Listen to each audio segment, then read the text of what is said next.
I know they say there's no moral victories in sports, but you know what? I'm calling it. I'm awarding a moral victory tonight.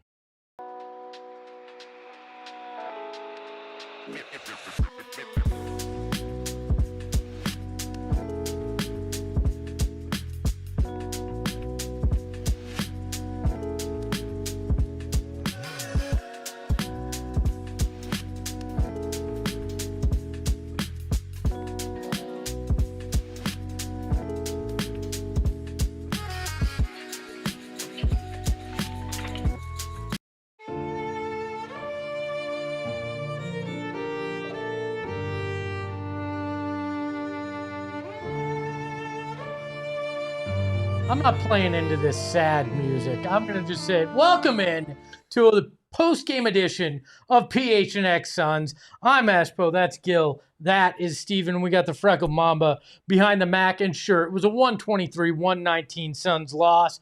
But guess what? They played to the top level of the NBA against the Thunder team that we all feel is 70 wins easy on this season. And they forced it right to the end. We're brought to you by our friends at Bet365. Download the Bet365 app and use that promo code PHNX365. Deposit $10 and place a bet for $5 to get $150 in bonus bets. It's just that easy. Guys, am I being too optimistic? Am I being too overexcited at the fact that they played well against the team's best or league's best team? Not at all. Not at all. They got me ready to go run through a wall. Actually, like watching that fight, the resolve, the responses. We said it early fourth quarter. They fell down behind 15, and it was like, well, at least they hung around for 3 quarters. But no, they responded and closed out on a run. Had a chance to take the lead. Had a chance to tie the game. And I left encouraged by the effort, especially considering they're undermanned against, again, the world beaters. Honestly. Yeah, I mean, we talked about it in pregame. There's only going to be but so much margin for error. You have to also create your own luck by your multiple efforts, especially on the margins. They did those things for the most part. The turnovers were a bit iffy at times, and that's what made the uphill climb what it was. But they also showed the resolve to come back and to be able to work back into a game and maintain and manage the ebbs and flows, like we also spoke to in pregame. All of which to give themselves a chance at the end. And at that point, it was a dice roll. And, you know, sometimes when you get into those types of games with those teams, if you're not with your top-end talent and they have all of theirs, it just kind of shines through in a different way. And Shai kind of took over in crunch time. That was essentially the difference in the game for the most part. Yeah, Shai was a dude, and I was going to say, kind of like we talked about this season, had you told us coming into tonight that the Suns would have a chance to tie the game late, I'd be like, oh, of course. A lot of people would have said, 10 no way. times, yeah, exactly. But looked at me like I was crazy. But 10 times out of 10, that corner 3 from Dillon Brooks, we all were like on the edge of our seats right there. That's all you can ask for. Have a chance to be right there. And again, it's encouraging moving forward. Take that, bottle it up, and continue to use that same level of fight against top-tier competition. I know the love the play is supposed to be one play, but to me, I think that entire fourth quarter and what you did needs to be the love the play brought to you by our friends at Arizona Lottery. Play and gift today, because what they were able to do in that fourth was quintessential Suns basketball. Fight hard. They got in OKC's head a little bit because you saw the Thunder complaining about the foul calls. The Suns were creating some difficult shots for them.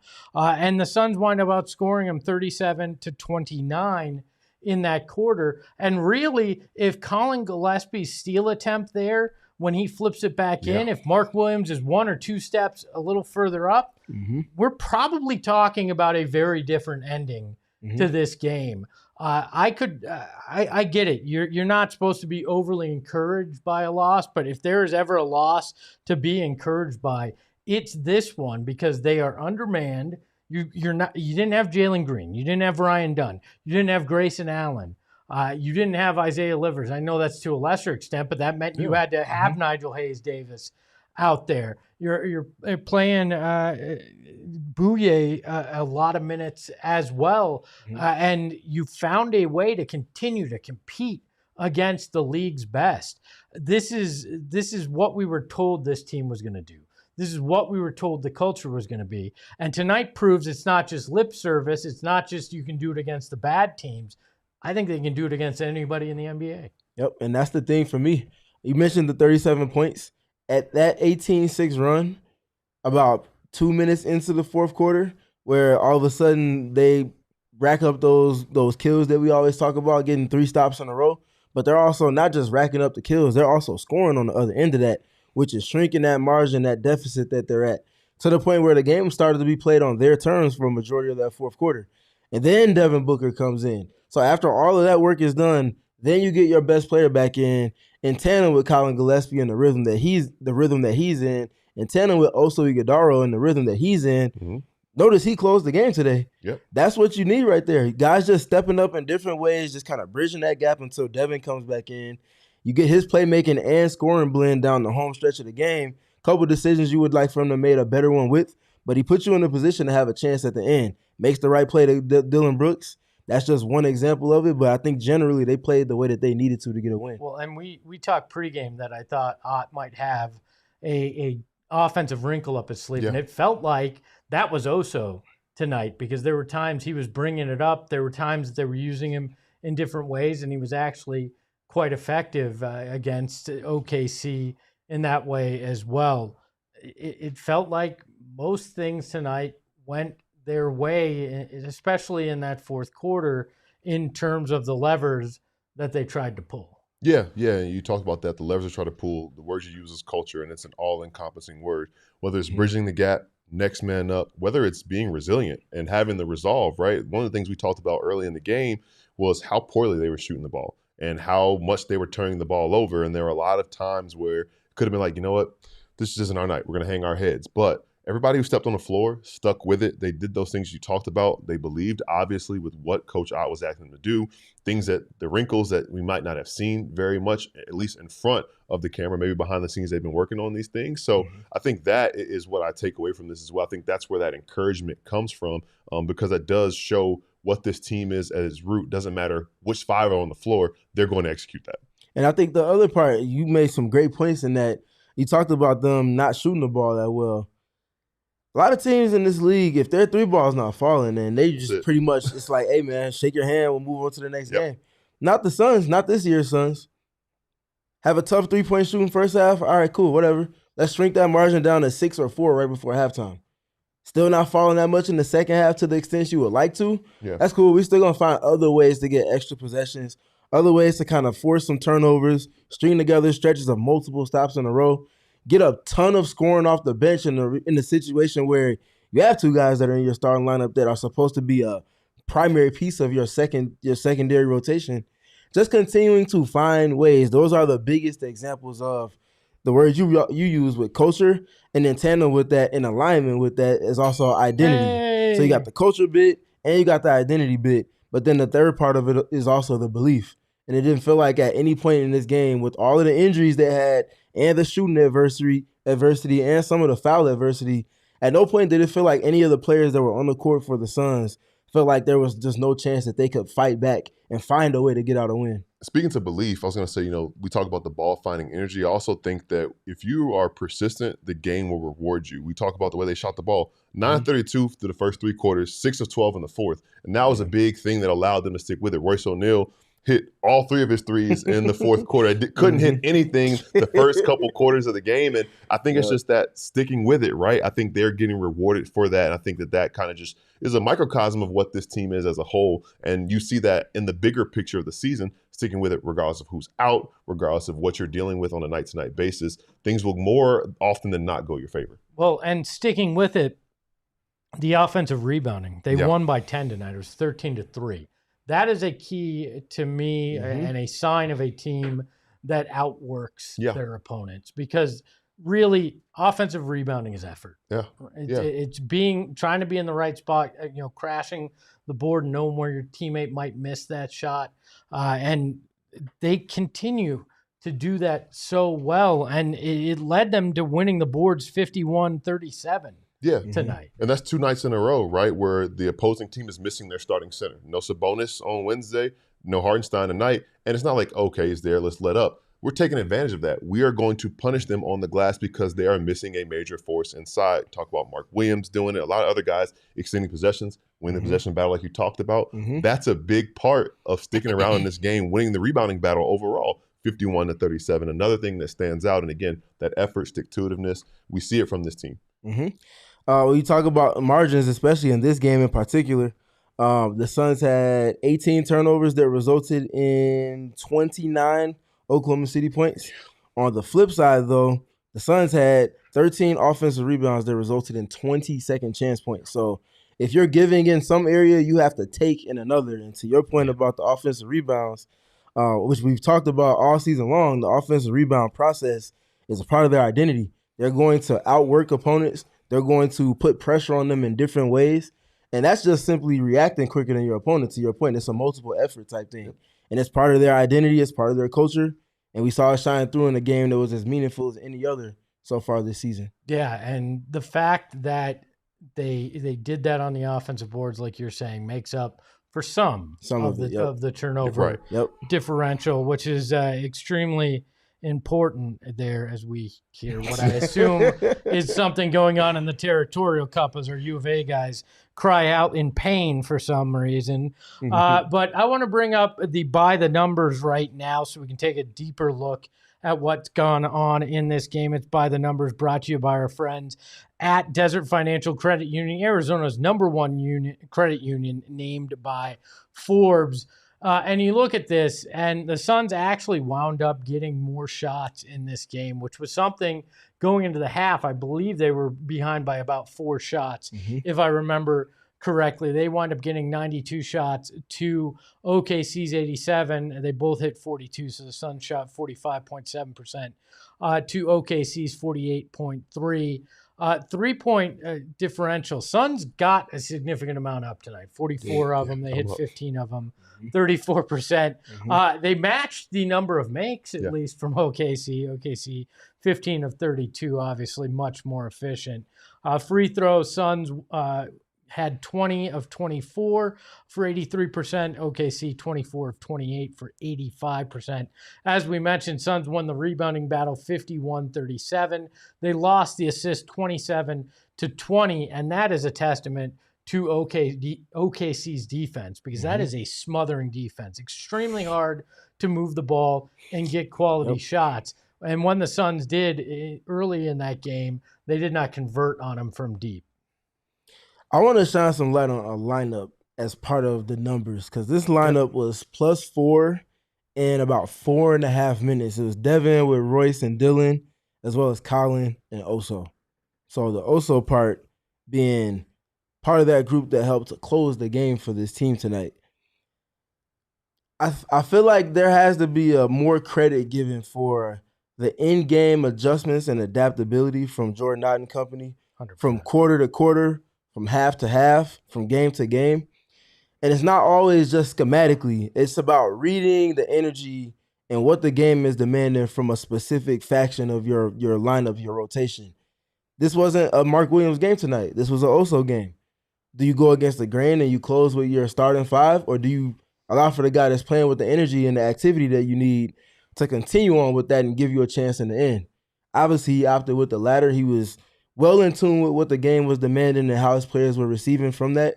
And we saw also have a really good second half. That second half from him, we saw a couple of very impressive drives and a bunch of other just little minor micro type of efforts that he put together to help this team get to ultimately having a chance at the end. Yeah, you can't say enough about Jordan Knott's ability to adjust, because that's been the hallmark of him so far. I mean, calling those timeouts when a team starts a run, coming back usually with a pretty quality play that helps temper that run, the changes to these lineups, the way he, even with all these injuries, has found a way to get the most out of each guy that he's had to turn to. It's been pretty impressive. Yeah, talk about who he turned to and talking about the second unit. And that was part of the things that we outlined pregame. The 3-point shooting won, and then bench production. Bench scoring was tied, 31-31 at the end of the game, and obviously 3-point shooting was tied. And partly due to some uncharacteristic, I'm not saying that he's not a shooter, but 3 of 6 from Jalen Will Williams off the bench was a big reason why that bench scoring, bench production was where it was. And also the other thing we talked about was keeping the Thunder around 115, 117. So these small things in the margins, right? If you make 1 or 2 more threes than them, if your bench can get a few more points, or Jalen Williams doesn't hit one of the threes that he hits, we might be talking about a different outcome. So it's impressive to say that we kind of outlined how it could look and what it would be like that, because, I mean, the Thunder have only lost once this year, but in the games where they've been tested the most, they've been outscored. Their second unit's been outscored, and they've been outscored from three-point line. And the fact that it was a tie on both fronts means that it was a close one for OKC. It's just because you guys are just that good at analysis. You just saw everything that was coming. I guess, but you guys hit it nail on the head. So, and that's the other thing for me. Like OKC, they definitely won this game. Yeah. So I don't want to take any credit away from them, but they also didn't play their best game. It didn't feel like tonight at all. And I don't think that was because they weren't playing well per se. I feel like it's because the Suns and their persistence forced them to play the game in a kind of different amount of terms than they typically would like to, especially in front of their home crowd. They weren't able to get the crowd as engaged in that fourth quarter until Shai got going late. And that's because the Suns are just, in the most complimentary way, they're just stubborn. Yeah. They just don't go away. It's like, it's genuinely a personality trait for so many of the individuals, and you put them all on the court together, and you see them come up with that resistance that resulted in that 18-6 run. They led to them coming to within one possession at multiple points. Yeah, I feel like every year there's a team or two like that in each conference that you really don't want to see in a 7-game series. You're probably better than them, but it's like, man, this is going to go 6. I'm going to be annoyed. I'm going to be sore when this series is over. And the Suns have the makings of being that team. I think we've seen bits and pieces of it. Tonight is another example of us seeing that. And to your point, right, like a lot of what they've done made OKC uncomfortable. And a lot of what OKC does well, the Suns showed the ability to counter that and move them ever so slightly out the space they want to. And every time where most teams would probably just give in, especially at Loud City, the Suns were unfazed by that. So a lot of credit goes to them with that and the mettle that they've shown. Now you just have to figure out how to translate that into wins. You weren't here, but I've dubbed them the sandpaper thong because they get up in there and it is uncomfortable. By you, he meant neither one of us, because I've never heard that before. You weren't here. You weren't here either. That's right. It was just Eric and I. I'm glad I wasn't. I mean, you were here now. We're here now. That's crazy. I am an experience. You couldn't just call them sandpaper. You had to add because it's got to get up in there. That really shows you what they are. They're annoying. They're uncomfortable. They make you. They make you irritated. Yeah, that's irritating. That is the Suns, right? True. Yeah, that is true. And I love that about this squad, though, because even against a team that is as good as Oklahoma City, I mean, what are they, 19-1 now? And they're 10-0 at home? Stupid, like this group did not care when they got down double digits. They did not care when OKC was getting some calls. They did not care at any point. They just played their game and they kept chipping away and they kept annoying Oklahoma City, and they wound up getting really close. It was a final possession game in this. So I can't say enough about how much I've enjoyed watching this team so far. Plenty more to say, though, after this break, as we've got our blue-collar boy. We've got our dude of the night and so much more to talk about right after this. Did your team just lose the Territorial Cup? Did you have a bet with somebody in Tempe that now, that Sun Devil's going to have to pay it off? Maybe you need to get them some Wildcats gear that they have to walk around campus wearing, or the office. Rally House is where you can get that, because it's the go-to shop for all your favorite local Arizona team gear, with tens of thousands of products to shop from. Tempe, Mesa, Glendale, all over the valley, you can find a Rally House, and it is the best place to get everything you need because they carry only Arizona sports teams. They have drinkware, signage, socks, coolers, shirts, jerseys, hats. I mean, if you have dreamt it up, they have it, Gil. So if you need to gear up, they got it. Like our old locker back there, pretty much from Rally House. So whatever you need, however you need it, whenever you need it, Rally House has got you covered. So find your local Rally House location and shop their entire product assortment online at rallyhouse.com today. And Shopify, it's Black Friday, and we're going to hit Cyber Monday on Monday. And guess what? Our shop at gophnx.com and ALLCITY is run by Spotify because we trust them to have the best when it comes to running an online business. So, what's your dream? What business do you want to start? And how do you want to do it online? Well, guess what? You can do it with Shopify because it's the e-commerce platform behind millions of businesses around the world and 10% of all e-commerce in the United States. Imagine how much money that 10% is. That's a lot of bread. bucks. We could probably buy an NBA team with that. I'm all for it. You know, so like I said, even it powers our shop at PHNX. Go PHNX.com. Shopify's got you covered with website creation, product descriptions, email, social marketing, and so much more. Turn your big business idea into cha-ching with Shopify on your side. Sign up for your $1 per month trial and start selling today at shopify.com/allcity. That's shopify.com/allcity. Cha-ching. It says sound effect, but I made it myself because I don't know if we have it over on the soundboard. It is Black Friday here for what we got, an hour and 25 minutes left. But guess what? Our Black Friday deals go through the weekend. You can go to gophnx.com and you're going to save up to 90% off on merch in our locker. You like the hat I'm wearing, the shirt I'm wearing, anything you see on the screen right now, the hat my two boys here are wearing, you can pick it up for up to 90% off at Go PHNX with our Black Friday sale. And I did not like how I said my two boys here wearing the hat. I felt like dad at my age, but so yeah, Gil and Steven are wearing the hats. You can get those at gophnx.com. You know, we can just we need more twins, triplets, whatever. Yeah, we got make it work. Make it work. We are all aligned. We are aligned. Hey, except me. I left that hat on the other side. I thought I didn't want to show be a off our triplet other with one. us. I thought I'd show off the other one. You know, one of these things is not like the other. Anyways, let's take a look at our dude of the night. It's got to be the one and only Collin Gillespie, Connor, as we lovingly call him here on the program. He had one hell of an evening, 24 points. He had 4 assists, 3 rebounds, and he was 9 of 16 from the field and 6 of 11 from deep. He added in a steal as well, and a sprained ankle for good measure. Hopefully he is all right by tomorrow. But career high for Collin Gillespie tonight, gets his second start of the season, and it looks like he doesn't really want to relinquish that spot. Yeah, he picked up right where he left off on Wednesday. We talked about it, had a big first half against the Kings. We were talking about him setting a career high. Then, well, he just saved it for the defending champs, an even tougher test for him to do that, and looks very comfortable in that starting lineup, and everybody looks very comfortable around him in that starting spot. Did a lot of the things that we talked about him doing well, had some paint touches early on, opened things up for him and the rest of the offense, and 6 for 11 from 3 on a night where the most of your teammates aren't really shooting the ball well is nothing to scoff at. It's not at all. Collin is he's a dude. I think that's the most concise way to put it. Yeah. Now he's earning. He's not really giving you a choice at all in that.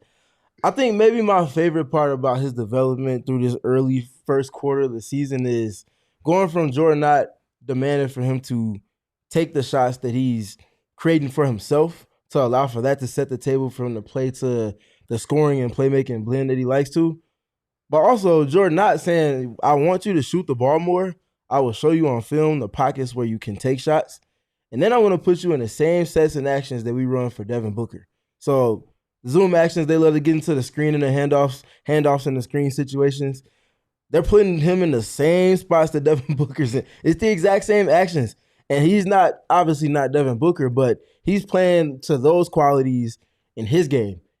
Playing to the space, finding the pull-up pockets against switches, and when they're trying to duck under screens. He's not letting them get away with that at all. And then when they do have to chase over because he's knocked down a couple, now he's putting them in jail, snaking through the mid-range, engaging guys, hitting guys on cuts, hitting guys and catch and shoot threes, knocking down middies for himself. Like, he's just playing a very, very, very mature game on the offensive side of the floor. And it feels like he's slowly becoming one of the 5 most important guys, which coming into the season, I didn't have him as a top 5 most important guy. I had him as a super sub and a player to watch. But through this first quarter, he's been no less than the 4th most important Sun for the qualities he's presented in that secondary unit, the Fire Squad, and then all of the things that he's done in place of others because of injury, because of slumps. Anytime they've needed someone to step up or answer something, He's done that on both ends of the floor. Yeah, another thing I was going to say is the biggest and most encouraging aspect of that is everything that you outlined is sustainable. It's not like he's doing stuff that it's like, I don't know how much longer that's going to last. Like, he's getting in spots where he looks very comfortable, and it should only get easier when the team gets closer and closer to full strength. So should be very encouraged about what this means in the interim until everybody comes back, and then especially when everybody gets back on the lineup. He's tenacious C. He's out there going all over the floor on the defensive side of the ball. It's not his strength, right? But he's out there, and he's mucking things up and doing what the Suns need on that side of the ball. Almost had the biggest steal of the season tonight. Does that count as a steal? Or it does. So, because he gained possession. Yeah. So, I mean, he had the biggest steal of the night. It just didn't wind up in the Suns' hands there. But overall, what he does is so valuable to this team and is so much in alignment with can I A my own alignment? You just did. I did, so I guess I can. I think he's kind of the quintessential Sun. We knew that Dylan was going to be that guy, but Collin has lived up to that villain junior kind of nickname and mentality with it. Can we see the graphic one more time? Collin? Yeah, the Collin one. There's his stats again. Then can we see the dude one again as well? Because he looks like he should be wearing those glasses and that sweater. He is the dude, and that is brought to you by our friends at Gila River Resorts and Casinos. You do you at Gila River Resorts and Casinos. Visit playatgila.com for more details. I'll say one more thing with Collin. Please do. One thing that made him the dude, especially for me, not just the buckets, not just being one of the most important guys, that charge he took in the fourth quarter was everything. He leads this team in charges taken. I don't know where he is in league ranks. He was like top 20 at one point, maybe sometime last week when I checked. But he's a guy that just doesn't care about the glamorous side of things. He's willing to do all of the blue-collar things that are going to give him a chance to put his team in position to be successful and do what the team is asking for him in turn. And that was just another example of it. Villanova guards and charges. I can't think of a better duo, man. That is facts, man. That's big facts. As much as the footwork, they also all are hard-nosed and don't care about taking charges at all. I mean, to your point, he doesn't care if it's pretty. I mean, he sacrificed the family jewels tonight on one play there. So much so that we were hoping that was what happened when he hit the scorer's table, too, with the ankle. That's the mentality. People, they don't care. Whatever it's going to take to keep you in a game and to try to win a game, this group's going to do. And it has not mattered whether it's a star or it's the two-way guy that comes in, Isaiah Livers, Bouye, whoever it is coming in and giving you something, right? Giving you at least one moment when they're on the court that has a positive impact. And it has become almost a groupthink kind of thing, like a hive mind in that approach. There's not one guy that doesn't go out there. That's exactly what I was going to say. Like, if you want to have this identity as a team of being the sandpaper undergarment, everybody has to buy into that individually, and you see it all across the board at different extents. But guys like Dylan Brooks and Collin Gillespie and guys who are coming off the bench, you talk about Goody and all of these other guys, Jamari Bouye, all of them are buying into that. And you can see it in different things that they do. And that's how the team is able to have that identity as a whole. Because if one player doesn't have that, it'd be very evident and it would pull this team back. But that's not the case. That's the fun part about this team, man. And I think it's funny to say it because Eric makes light of it, but it's also very true at the same time, which is why he makes light of it. Collin's that guy, the first in the gym, the hardworking dude. He's also that guy that a coach would say that they would love to have 12 of in their rotation. Because if you got 12 Collins, then you got a bunch of guys that are just not going to care about anything taking precedence over simply winning that basketball game that night, whatever it takes. Dive on the floor. Like you said, put the family jewels on the line. Knock down some big, timely shots. Go take a charge against one of these elite guards that OKC has. Like, it just doesn't matter. Whatever the game is demanded from him on an individual scale, he's going to go and do it and then some, and then get right back up and go bring whatever it is that his team needs on the other side of the floor. Now I want to go to NBA 2K26 and build a team of just Collins and see what they could actually do. I'm going to do that this week. There you go. Steven, thank you That's for going to being be here. the That's most good content. pesky, annoying team in the entire league. I bet you that. Also, I love that I found out that I can make both of you question why you decided to come join us here with one bad analogy. I noticed that as well. It's still early. You got long ways to go, man. Buckle up, boys. I can be just as annoying as the Suns team if I need to be. What else stood out to you in terms of guys putting forth that kind of effort like Collin Knight? We'll get to our blue collar boy, but what else with this group stood out? For me, it was Mark Williams being tenacious on the glass and taking care of business there. I think it was 4 offensive rebounds, 10 defensive boards. That stood out to me, but what was it for you guys tonight? For me, it continues to be Goody, man. I've been talking a lot about Jordan Goodwin the last 7 days, and it's all for great, like, impactful, game-changing type of reasoning.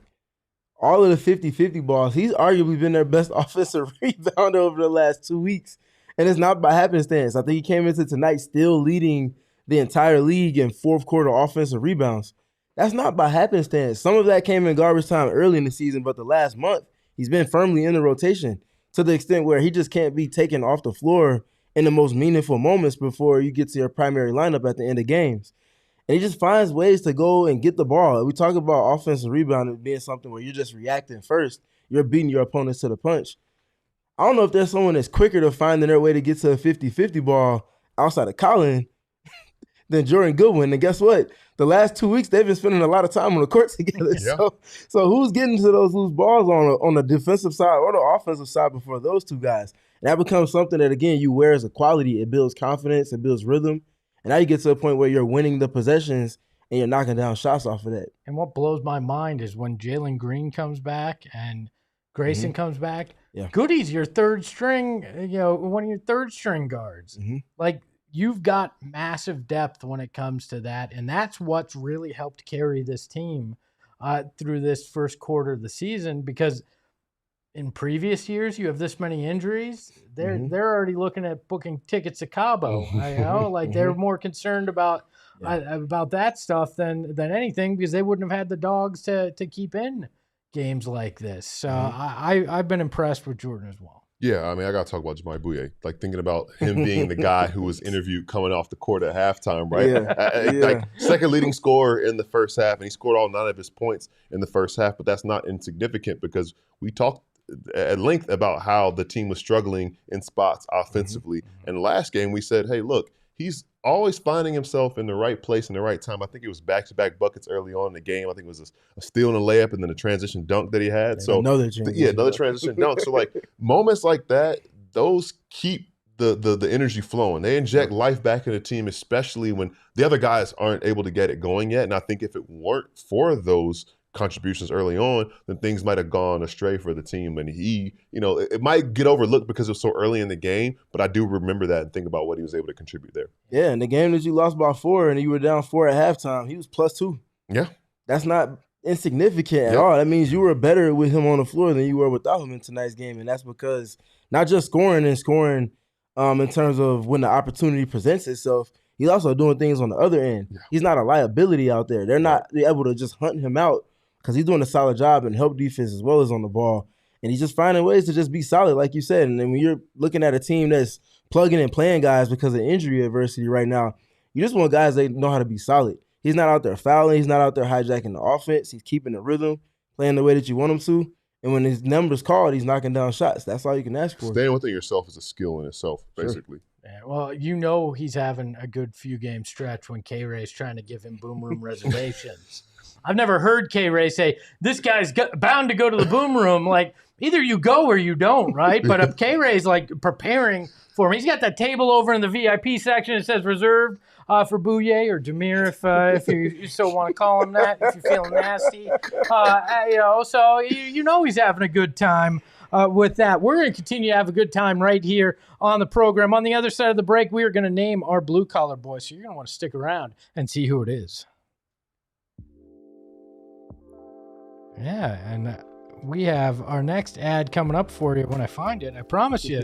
I know where we're going. I can drive this thing, and I'll drive it right off a cliff if I have to. We're going to Mountain America Credit Union. Our friends at Mountain America Credit Union are the place for the Suns debit and credit card. And guess what? If you get that debit card, you're going to get the My Style checking account to go with it. And why do you want that? Because you want to make My Style not how I look. My Style checking account your style, because you're going to get telehealth access. You're going to get loan rate discounts. You're going to get deals on restaurants and other great things that come along with it, like mobile phone protection. And if you get the credit card, you're going to have a no annual fees, and rates are low. I'm going to tell you that much. And you get cash back or a reward card option. So why wouldn't you join Mountain America Credit Union? Because there's no better time to show your pride as a Suns fan than right now, and you might as well have it on the card that you make all your transactions with. Because Mountain America is here to guide you forward on your financial journey. Get your Suns card today. Apply at any Arizona branch. Visit macu.com/Suns to learn more. Insured by NCUA. Terms and conditions apply and exclusions, just like everything in life. Loans on approved credit. I got to tell you about the husband and wife law team. If you've been in a serious accident or you're been injured, you know how difficult of a time that is.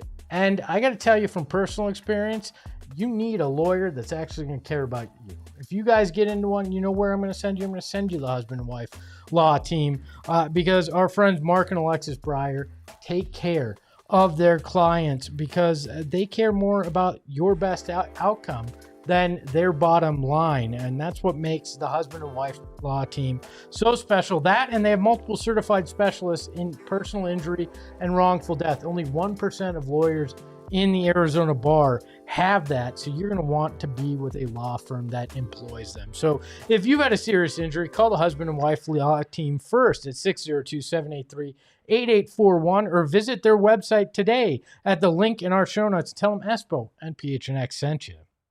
I gotta love our friends over at the husband and wife law team, and maybe OKC could use it because there were some injuries that the Suns inflicted mentally on them tonight, and one of our blue collar boys kind of led the way with that. Let's take a look at our blue collar boy. It's the one and only Jordan Goodwin. Right. Goody. Outside of the injury tonight, everything looked great for him. 14 points, 5 of 13 from the field, 5 rebounds, 2 assists. He did a little of everything as he has, throughout the year, and continues to be impressive on the boards, which is one of my favorite parts of his game. And, he pulled down 2 offensive rebounds of the Suns' 13 tonight. And that's an impressive thing for one of the smaller guys on the court to go out there and continue to do night in, night out. Yeah, he like I said, they're as a group of stubborn guys. He's probably the most stubborn. if you put in tandem him not being someone that's going to go and score on his own will often, but him also being someone that's not given a ton of minutes. He played 26 tonight because of injuries, but usually he's in a 15-minute window. You only have but so much time and so many opportunities within that time to go and make a play. And that's exactly what he's done for the last month now since he's been in the main rotation. He just understands his role. He's been implored to play how he plays to his best strengths by his head coach and Jordan Knott. And I think we've seen the best versions of Jordan Goodwin since he's been in the league, largely because of that. He's not put in the box. He's allowed to put the ball on the deck if he needs to, go make a play, go get a paint touch, maybe even go and finish for himself after self-creating a little bit off a drive. Defensively, we've seen him do all of the things that you want to see him doing. Guarding up, guarding 5 sometimes, guarding 4s, obviously guarding point guards at times as well. And then the offensive rebounds, to your point, Espo, he's just an impact player, and you can't put a value on guys that you're getting that type of return on investment in terms of value from someone that's, like you said, a proverbial third-string guy that's a home run on the margins for you right now. Yeah, I love the offensive rebounds and the putbacks. I think it's been at least one in each of the last couple of games. Mm-hmm. Listed at 6'3", 215, you wouldn't be able to tell when he's doing that. Especially because he's flexing a little bit and he's looking strong. He plays strong. Mm-hmm. And again, that's another thing that's infectious because if I'm 6'11" or 7 foot and I see my 6'3", 215 guy going on the glass and playing strong, well, I got to go do the same thing because he's not going to outdo me or make me look bad. So another thing that is infectious it's a good impact on the rest of the locker room, and I just love to watch the way he plays because that's just a guy that everybody wants to have, a guy like that on your team and in your locker room. I'm going to start calling Brian Gregory the stockbroker because he's getting great ROI. You look at you look tips from him. You look at Collin, which I understand he was brought in last season, but they made the decision to bring him back. You look at Jordan Goodwin, the last guy that made it on the roster, Isaiah Livers, Jamari Bouye, these guys that are all these guys on the margin are the ones that are really paying the big dividends right now for this team. And I cringe to think where they'd be without this group of the others that they've brought in, because for their cost, they're coming up and returning on that investment in a big way. And to that point too, like it was very close. It might not have been those guys, right? It could have been somebody else. And there were some tough decisions that had to be made that might not have made that much sense in the moment. But that's how, as a front office, you earn the trust from your fan base and also from other guys in the locker room who are towards the top of the totem pole. Oh, they know how to get the right guys and pick the guys. There's a vision that they have, and that's just being aligned as far as down the line from coaching, ownership, coaching, front office, all of that. There's a vision, a clear identity that they're trying to do, and that's how you get those players all together. Yeah, like I mentioned, maybe sometime last week when we were talking about Collin after he had another big game. There's an eye for talent that evaluators have, the Brian Gregory's of the world, Jordan Knott a little bit as well. But with that eye for talent, you also have to have an eye for guys that fit a specific role for your team, because it's not just about having guys that can put the ball in the basket. Saw that not work for them last season. They had a bunch of bucket getters, but they didn't have enough blue-collar guys. And now it feels like they have a solid blend. Don't have any wood to knock on, but if they strike a balance of health, you have your gritty blue-collar guys who some of them, like Dillon Brooks and Collin Gillespie, double as some of your best scorers as well. You have that in your main rotation.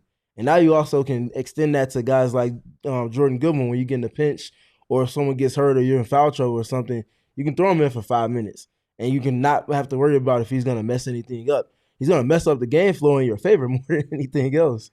I know you love to call the fire department that second unit. I think we need to call them the janitorial staff, because they can come in and clean up. And they can clean up messes, but they can clean up as well, by playing as well as they have also. Well, you gotta talk to Nigel about that one. He gave him the fire department nickname. Nigel and I can have words if we need to. Sounds good. Sounds good to me. Nigel, you heard that? You gotta come back on the show and talk to Espo. Nigel would outsmart me. That dude is so smart. He would win that argument. It would be like the worst trial. I look like the worst trial lawyer ever. I would have the worst argument with it. Any other guys? I mean, Jamari deserved a little consideration for blue collar boy, but did anybody else fit that blue collar pattern to you? Yeah, also, man, I spoke about him, so I won't be too long winded. But that's a dude that continues to find different roles that he's playing for the team on any given night. In the past week or so, maybe a little bit over a week, he's been responding in a way that's been impactful over the game. In a game against Houston where mostly no one played all that well earlier last week or this past week, he was one of the kind of bright spots in there. He had a couple of moments where he was just doing connective things, bringing things from defense to offense, initiating offense, putting the ball on the deck and getting into creative wrong-footed finishes around the basket, running some inverted pick and rolls, backdoor passes. He's just playing a solid brand of basketball right now, and he's been their best big since Mark Williams ascended into the starting lineup, since that kind of shift in the rotation took place. Yeah, I was going to say 4 assists from him. There was one late on a Jordan Goodwin 3 late in the game to bring the game within 3 points, see him make the right decisions, short rolls when he's in a spot where I think it's growth there. Spots where in the past he might not have made the right decision. To see that in real time and see him process things in real time, it's really good to see that advancement happening. Well, the one I liked was where he drove to the hoop, where before he would have been a little bit more passive. Yeah, he just went, okay, if you're going to give me this lane, I'm going to take it. And he went down there. And then the other one was being in the right place when Brooks had that ball down low and he did the wraparound pass for the oh-so dunk. Like he's using that cerebral ability to get in the right place and be there at the right time. And we knew that was what he was capable of. We talked about how intelligent he was as a player. And it felt like it just took him a little while to find that spot in this offense. And it took Jordan Knott tinkering with the lineups that he's in with to put him in the best position. Yeah, and you can see because of those things, the buildup of him being intentional about finding ways to be better and his coach finding ways to also put him in a better position. They meet halfway. And now we're seeing some of the most confident version of Oso that we've seen on the NBA level since he came into the league last season. Yeah, well, you know what? We're not blind, so we've seen what you guys have been talking about in the chat, and we're going to hit that up right after this.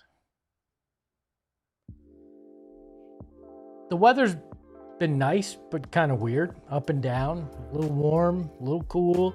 You can't really plan for it, right? But with our friends at APS, you can plan for it with a smart thermostat because it takes the guesswork out of it. You set it and you forget it because that's how they work. I love my smart thermostat, and you can cut costs year after year as well. And APS customers can get a new smart thermostat right now from as low as $0. And in my books, we call that free. All right. So you can get that at aps.com/sale. Shipping and taxes not included. Other restrictions are going to apply. But the best part of this is when it comes to the summer months where it is really brutal out here, you can set it for the times that you're going to be home, or you can set it where once you leave and your phone leaves the house, turns off or puts the air down to a temperature that you want it while you're gone. And then you can set it from your phone and put the air back on before you come home. You probably have not had to deal with this because you have not dealt with 115-degree weather. But we'll get you a smart thermostat with our friends at APS. Make sure to check out aps.com/sale. And Bet365, it's football season, baby. College football going on. You got NFL this weekend. I don't want to talk about it. Well, you don't have to worry about it this weekend. You already played, so yeah, you got to extend it. We got a little extended bye week. You know, you can just focus on Sunday because it's never ordinary at Bet365, and you can see yourself with their SGP, same game parlay Sunday offers, not just for you. Place qualifying parlay bets totaling 20 or more on NFL Sunday games and get up to 25 in bonus bets. Terms and conditions apply. Download the app and use the promo code PHNX365 when you sign up. Whatever the moment, it's never ordinary at Bet365. And don't you forget, new customers now get 150 in bonus bets when you bet $5. Win or lose, sign up using that promo code PHNX365. Deposit $10 and place a bet of $5 to get 150 in bonus bets, whether you win or lose. And you keep winning, Gil.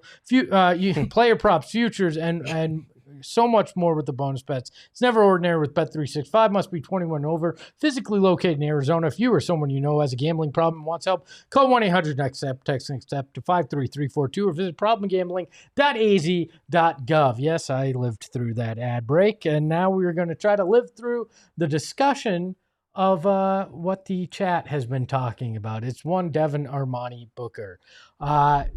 Some in the chat not very happy with the way he's been playing. Others defending Devin Booker and saying that the defense has been throwing a lot at him. But what say you, gentlemen? He finishes 5 of 13 from the floor tonight, 2 of 7 from deep. Had 21 points, 8 rebounds, 6 assists, but 5 turnovers, a steal, and a block. Where do you guys land when it comes to Devin?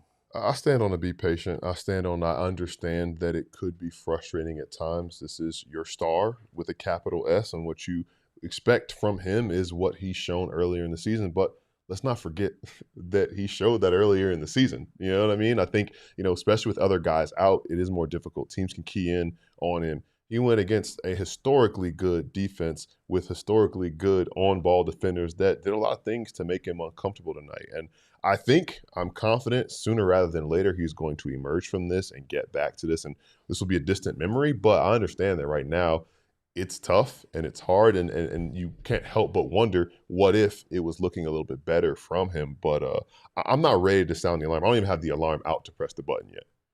Yeah, there's no button to press on Devin right now. This is sometimes what it's going to look like when you take a best player's best kind of supporting cast pieces away from him. The two players one of them that's been around for a majority of the season, and Grayson, benefited most from Devin, but to Espo's point, Devin also benefited from the space that Grayson's been operating in because of the ways that Jordan Knott has enabled him to operate on the offensive side of the floor. That kind of takes a burden off of Devin, and you put that in tandem with him also having Collin to come off the bench versus having to start. Like, things have to shift around. It's a little bit of musical chairs right now. But the one thing, the common denominator in it all is Devin. He just has to find different ways to operate when he's not having all of his top-end talents around. We talked about it, I think it was like the third quarter. A lot of the decisions he was making were the right ones tonight. It's just a matter of who those passes are going to. A lot of those passes early in the season, Grayson Allen's one of the best three-point shooters in the league. He's been one of the best three-point shooters in the league this season. He's also been one of the best at attacking closeouts. That looks a little different when one pass away from you coming off a screen. No offense to my guy, Jordan Goodwin, but he's just not the same caliber shooter that Grayson Allen is. He's not going to get the same attention. He's not going to get the same result as Grayson. That is different when you multiply that across 40-some-odd possessions where Devin Booker's at the point of attack offensively for you, and he's trying to create. Now, imagine what that's going to do for a defensive psyche. That's not Grayson Allen over there. I can kind of hang in this gap for a beat or two longer, and if I'm late getting out to the shooter, as long as I don't let him drive past me, job well done for me. If it's not Devin that's taking that shot and it's not Collin Gillespie, we'll probably live with those results. That's the decisions that teams are making, and they're being more aggressive in the gaps. He can't get downhill as easily. They're being creative trying to find ways to get him off the ball, running some of the actions they usually do, but they just don't have their personnel to make their spacing hit the ways that it did early. But all of that to say, 8 minutes in the fourth quarter, he still had 7 points, 3 assists, and knocked down 4 free throws. You might say you wanted to see him knock down one more shot or make one more decision. I wouldn't be mad at you for that. But if you close your eyes and you say he had 7 points in 8 minutes in the fourth quarter with 3 assists and knocked down 4 free throws, I would say the Suns probably had a chance to win that game, which they did tonight. I don't know if you guys know this, but I was a classics minor in college, so studied Greek philosophers, Roman philosophers, all that. And there was a great philosopher that once said, "Can't talk ball with everybody." The great Devin Amani Booker. Yeah. And he is 100% correct, because if you look at Devin Booker and you're really trying to tell me that he's a problem, you should trade him, any of those things, you don't know ball. Eddie Johnson calls you couch potatoes or water boys. I just call you uneducated when it comes to basketball, if that's really where you're sitting right now saying that he should be traded. What is going on as defenses, in particular OKC, that's one of the best defenses in particular in the NBA, and in half-court defense, as we talked about at the beginning of the show, are focusing on him. And why do you think some of these other guys, the Jamari Bouyes, the Jordan Goodwins, the Collin Gillespies, are having the ability to get those open looks, having the ability to do what they're doing this year? It's because so much of the defense is focused on Devin and putting the pressure on him, which opens up other things for teammates. We talked about gravity all last year, and it never materialized. This year, and today in particular, that gravity is materializing, and Devin Booker is the center of that damn universe that's getting other guys looks. Yeah, and I think it goes back to the way this team is constructed, right? Like, some of all parts, but also next man up. And a lot of important parts are missing. And if you do that with any other star of Devin Booker's caliber in the NBA, you probably would see the similar result. And that's, I think, what is important to remember, that he's in a very unique circumstance right now, in that all the guys who are there to allow him to be him aren't there right now. And the guys who are stepping up, and we've tipped our cap to them to no end. But at the same time, when you can get more of the ceiling raisers on the floor, it will make things look significantly different. And I think that's the biggest reason why it's important to just stay even-keeled. Remember that it's a long A2 game season, and we could be having a very different conversation once this team gets back to what it was originally imagined to be. Yeah. And I like the points that both of you two are making with Devin. I'll just add to what you all are saying, because I certainly agree with what you all are bringing to the conversation. I've appreciated his disposition amidst all of this. In postgame, he's been very transparent about wanting to have played better, acknowledging that he can play significantly better, and also acknowledging that his teammates need him to be that version of himself, like you said, that he was earlier in the season. just a couple of weeks removed from being on the 30-game heater, which we kind of quickly forget in some of the conversations we have. Because it's very much a what have you done for me lately type of environment that athletes are operating in. But I like that he hasn't allowed for his game not being to the level that he desires for it to be at to impact how he's operating on the floor. Yes, he's not making shots. He's not turning down shots, though. I think I would worry if he's not getting to his midi, snaking, putting somebody in jail, getting to the step back, going in the post, trying to get to his midi 2-dribble pull-ups, trying to get to the free throw line. But also the most important part of all of that, because if he's making or missing shots, he's still getting a level of attention that there's only maybe 6 other guys or 7 other guys in the league that are getting consistently. And that's leveraging that attention into opportunity for others. So many times over the course of today's game, he's getting 2 to the ball. He's taking the extra dribble, making the right decision, and letting the result be what it is.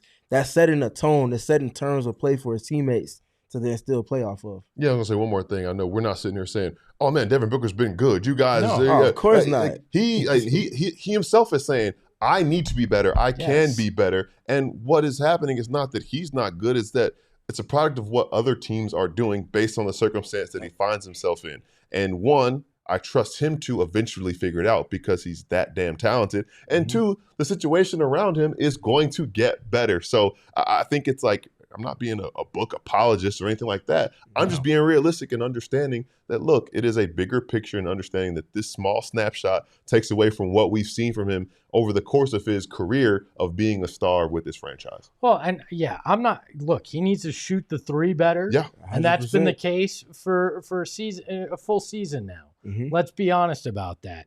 Needs to cut down on the turnovers. Yeah. What I'm coming tonight. at is people sitting there acting like he's the problem, which it's tough to find a problem when you're sitting at 12-8 when you were supposed to win 31 games on the season, when you just found a way to go toe-to-toe with what might be the best team in league history when it's all said and done, and the idea that you should trade him. Now, I get that there's some trolls in the chat and some KD stans who crawled from out under the bridge tonight to come in and say that stuff about Devin Booker, and I get that. But there's a lot that he needs to work on, but there's also the reality that those other guys probably can't have those opportunities if Book isn't out there because the defense has to focus on him so much. Multiple things, I know this is very difficult for some people. Multiple things can be true at the same time, and he can have a lot to work on in terms of that three-point shooting, those turnovers, and still can be a very good player. But, that's difficult logic. So Again, in the simplest form, the one thing that you want from your offense, you want to either get 2 to the ball, you want to go get a paint touch, you want to get a defense in rotation in some capacity. Devin Booker checks off all 3 of those boxes on every single possession, whether he's 6 for 25 or he's 11 for 20. He's doing those things every single time, and the crown and jewel part of all of that, which everybody doesn't get, is him getting 2 to the ball, whether he's in pick and roll, whether he's in isolation, whether he's on post-ups. He's getting that extra attention, and he's leveraging it well for opportunities for others. You can live with some of the things that he's going through on the offensive side in terms of scoring because, again, disposition-wise, he's not allowing for that to impact his playmaking. Yeah, well, and we've talked about in the past, you need him to get to the free throw line more, right? He had the second most free throw attempts tonight behind, guess who, the MVP, and Shai Gilgeous-Alexander. So he's doing the little things that he needs to. We'll move away from the Devin Booker topic because I love to throw a grenade in the chat and then walk away from it. And we're going to talk about the Cup right now because breaking news, right? There is breaking news. The Suns have officially moved on to the knockout round. And need a cha-ching sound effect for that, too. Cha-ching! And guess what they get for moving it on to that next round? Run it back. They get to play the Oklahoma City Thunder again in Oklahoma City, either December 9th or 10th in that knockout round. And the other Western Conference teams will be the Lakers and Spurs facing off in L.A. Ooh, and that's going to be a bloodbath. That's a nice little. I don't know what Wemby's timetable is, but man, that's going to be fun. It'll be a lot of fun. I mean, coming into it, I don't necessarily think this would be the 4 that we projected. I'm happy to see this to be the 4 that we projected. I said cha-ching because I believe when you're a quarterfinalist, that's $50K for each member of the roster. Us too. Well, I would have said more than cha-ching. I would have, believe me. And you're one step closer to that $500K. So it's going to be fun and another opportunity because who knows who's going to be back for the Suns. And I tweeted this. I said, look, I would love to see these 2 teams go at full strength, and hopefully the Suns are a step or 2 closer to being full strength, and we can see them running back and maybe make the Thunder sweat again.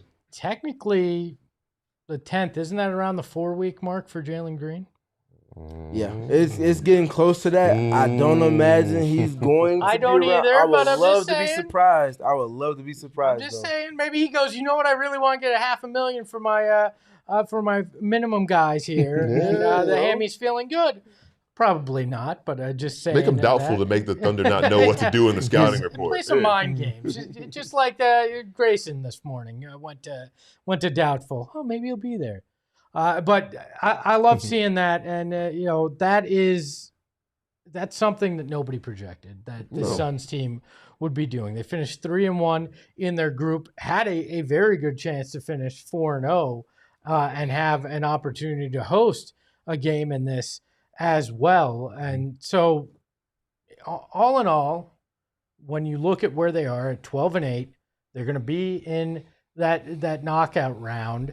They've weathered the storm so far in what was supposed to be the toughest stretch any NBA team's facing. Now, they've got a daunting task tomorrow. Their reward for a tough-fought game tonight is a game tomorrow at home against the Denver Nuggets, who played a very tight game against the Spurs as well. That was a 3-point game, I believe, between the Spurs and Nuggets. So they're coming off, they're entering a tail end of the back-to-back as well. But some of those injuries, that ankle injury to Collin, the ankle injury with Jordan Goodwin, you got to wonder how many next men up can you really have? Yeah. And are you going to have to make a quick call down to the G League for Kobe Brea to get back with the big club if you're down 2 more guards? But going to be interesting to see how they play and respond tomorrow. Yeah, I'm curious how they're going to respond. I wonder what the injury report is going to look like. It doesn't get released until day of because of the back-to-back nature of it. I want to say because Denver is going to be without Aaron Gordon and Christian Brown, that helps the Suns a little bit. But at the same time, they still have Nikola Jokic. So and you're not going to have Mark Williams. No, you won't have your direct matchup for him exactly. So it's tough. It's tough. But again, with this Suns team, the way that they've operated this season, they've been very stubborn. I continue to use that as one of the adjectives for them. I just can't see them do anything less than find a way to make it interesting to the point where, like tonight, they gave themselves a chance at the end. Maybe that shot that Dylan Brooks took that he missed goes down when they're at home. Like, role players always play better at home, like we always hear people speak to and players themselves speak to. That's something that could potentially play in favor in tomorrow night's game. Not for nothing, we had it on the thumbnail for this show. Fighters, they're going to fight, and I know that the Nuggets have the best player in the world. Or it's crazy. You played probably the 2 best players in the world on back-to-back nights. Oh man, it couldn't be more different either. Way different ways. They're as good as they are. But thinking about that, it's the second end of a back-to-back, and from what I've heard about the travel, getting to the airport in Denver and then flying, it's not an easy task for a Nuggets team. An hour. Yeah, exactly. So they have their own challenges that they're going to face in addition to their injury issues. Now they are a talented team, just given where they are and how top heavy they are. They still have Jamal Murray, who I think had 37 tonight. But if nothing else, I expect a fight. Maybe tomorrow's the game where Devin Booker figures it out a little bit and feels a little loose because the Nuggets have some tired legs defensively, and it's probably going to feel like he took a weighted vest off, not having to deal with Alex Caruso, Lou Dort, and Cason Wallace, and Shai, all defensively, because all of those different guys at different points in time, and Jalen Williams too, made life difficult for him. So it'll look a little bit different for them to tomorrow night. Yeah, I will say, if there's one team he has a pulse for, he knows how the Nuggets operate. Yeah. He's gone up against them so many times. The series they lost in 23 when they ultimately went to go win it, he had all of the scoring pyrotechnics that had his face up there with Michael Jordan and Kobe Bryant on postseason scoring graphics. Like, They have a different head coach, but they still play a similar style of basketball, especially defensively. Devin not having to go up against the Christian Brown takes one of those pieces off the board for them. Could be a game where he gets going tomorrow, but we have to see it, of course. But I imagine he's going to be looking at that like, all right, I got to go find it because my team needs it. And this is a team I'm very comfortable and having seen recent success going up against. And you never know who the Nuggets decide to be careful with, too. Like, we have no idea that they're going to have the full complement of guys on second and a back-to-back this early in the season, and especially with guys being injured. They might take a cautious approach with some of their key guys. So who knows? Yeah. It's going to be interesting to see that. Stefan in the chat said, good morning from Serbia. Stefan, I need to know, are you rooting for our Suns even against Serbia's own tomorrow? Let us know in the chat. Plenty of super chats we got to get to before we get out of here tonight. Let's take a look at those. Also, let's start with KNKRUSE. I don't know how to... Kaylee, that's right. They changed the damn names. Thank you. Kaylee celebrates her 1 month membership. She says, can we talk about SGA leading makes and attempts at the free throw line? Is SGA a foul baiter, or are defensive schemes just overwhelmingly drawn against him? I'll answer that one. Kaylee, Shai is just one of those guys that you can't stay in front of because he's so shifty. And like I mentioned in pregame, he's also a counter puncher. So you might take away his first move. Congrats. My second move is as good as my first move. And the time that it's going to take for you to recover from my counter, now all of a sudden you're in limbo. He has the pump fake from midi. He has the midi through contact. He can get to the basket and finish. He can get to the basket and finish through contact. The pull-up three-pointer is there. He's in that inevitability state to where as a scorer, damned if you do, damned if you don't. And if you don't, it might be 50. If you do, it might be 40 and get 20 from the free throw line. So officials know that no one can stay in front of him. He knows that no one can stay in front of him. He gets the whistle because of his skill set. Yeah. And I know that you're not doing that, but the conversations we saw all last playoffs, especially in that Nuggets series from some people that we are coworkers with, he's not a foul baiter.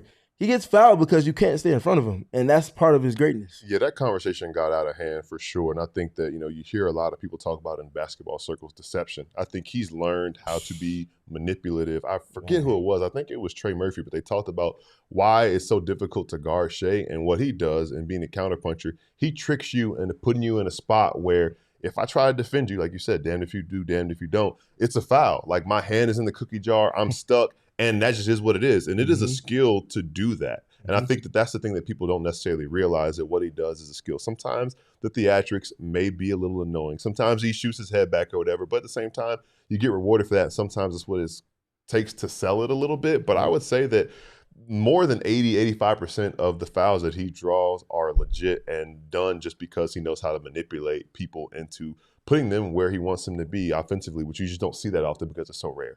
Yeah. Can I counter argument both of you? Please. He is a foul baiter when he's playing the Suns. Every other night, he's a beautiful the 2018 basketball tactician. Yeah, there you go. That's how it works for me. Is the way it is.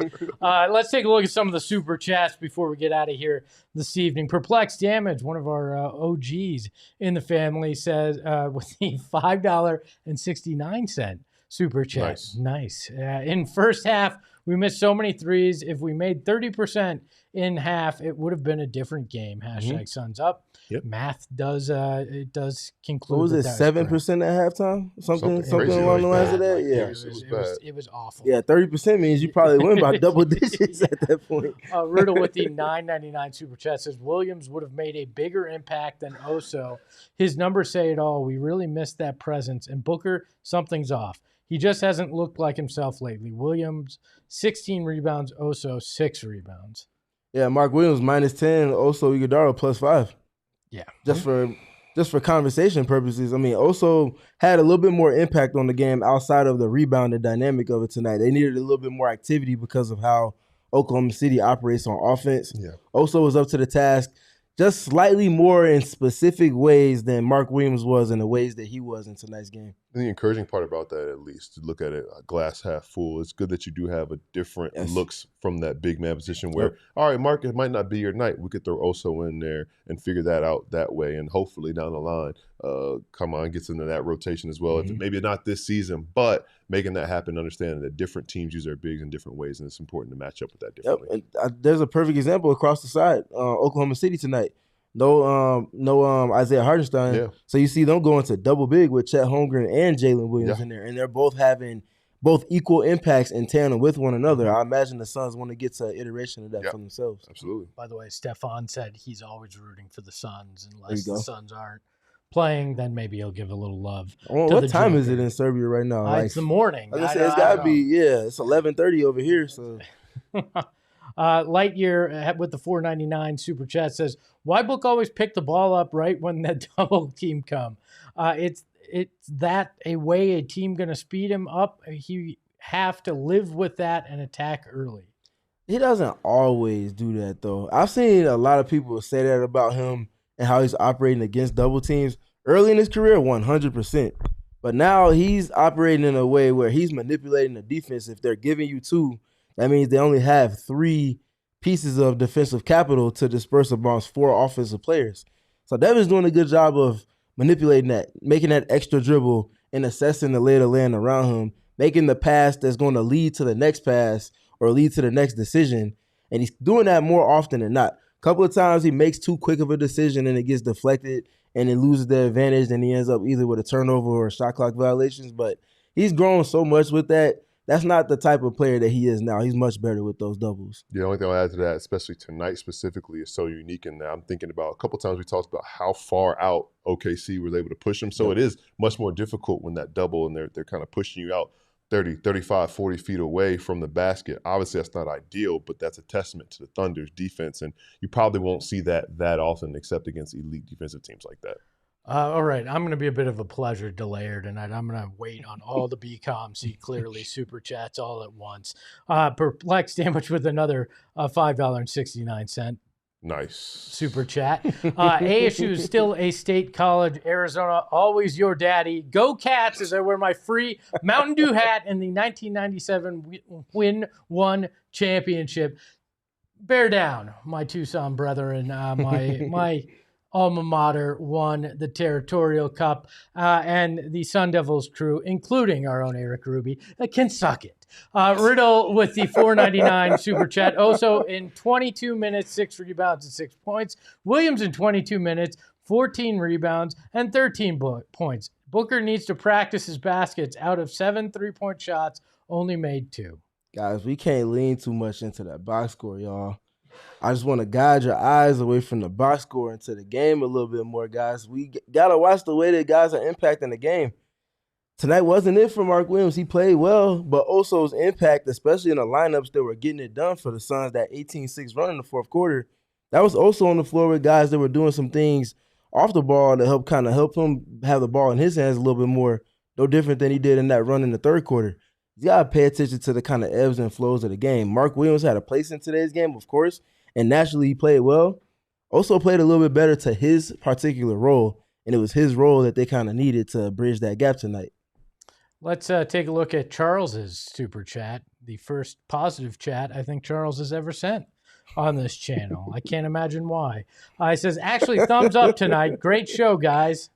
Thanks, Charles. Appreciate you, Charles. Let's keep that positivity coming around on Monday and tomorrow, too. Let's get a drum roll, please. Freckle Mamba, please take it away, or BCOM see clearly portion of the evening. I'm excited to read this one. I love you guys. Heart emoji, kisses, and where is sweet baby Eric? And also, go Bucks, slay the Fritos, a.k.a. Street Wolverines, OHIO, and Snatch is all clap, clap, salute. Go Bucks. $5. BCOM see clearly. All I want is a Jalen Green video of him clapping it. Salute. Like I'm talking Megan the Stallion. Go Meg. Clap, clap. What's Jalen's number? Snatch. I believe Jalen's number is 4. We haven't seen him wear it very much, though. $2. BCOM see clearly. Be patient like I am with Booker at the telly. Salute. $5. BCOM see clearly. Going. And I still stand by Caleb Downs being the best defensive player in the country. And yes, we can scrap and put the snatch on him. 2, snatch it up. That's an Ohio State comment. $2, become see clearly. It's my fault. Goodwin came over and snatched it. Salute. $2, become see clearly. Wale featuring Melanie Fiona and J. Cole. Beautiful Bliss. Salute. Banger. Yeah, be calm, see clearly. That's a bop. That's the first one I didn't understand that BCom said. That's a bop. That's a cut. That's a cut. That's a And classic. finally, $2, become see clearly. I gotta snatch the team. Salute. On it for the dub. Heart emoji. Salute. BCom, like we said the other night, you keep being you. It's truly unique and special, and we appreciate you bringing the laughs at the end of a program. Appreciate each and every one of you in the chat. Yeah, even those of you that were calling for Devin Booker to be traded. We'll even appreciate you this evening. Hit that like button on the way out. Subscribe and become a member of the Supporters Club if you haven't already. And don't forget to get your merch at the Go PHNX locker. Save up to 90% off. Shirts like this, hats like the guys are wearing right over there now through Cyber Monday. You see the beautiful selection of gear right there. Beautiful Bliss. Beautiful Bliss and up to 90% off right now. And got to give a big thanks to the Freckle Mamba behind the Mac, doing great work this evening. Thanks for making me hosting a little bit smoother just because of all the hard work you do. You can follow him at the Freckle Mamba. You can follow the context, Stephen Prejean Gardner at Stephen PG3. You can follow Gil McGregor, our starting center on the show, that's making Stephen and I look like we're all at 5'4" on the program. You can follow him at Gil McGregor _. You can follow the show at PHNX _Sons. You can follow me at Espo. We will be right back here tomorrow night. Oh, okay. At go the ahead. buzzer, $2, become see clearly. Is Booker 12 inches or 13 inches? Salute. Snatch. Shoe size, I don't know. We'll have to find out for you. We will be right back here tomorrow with more of that and more Suns basketball. Remember, folks, sometimes there are moral victories, and tonight was one of them. Ahoy, ho! We all silly like the mayor.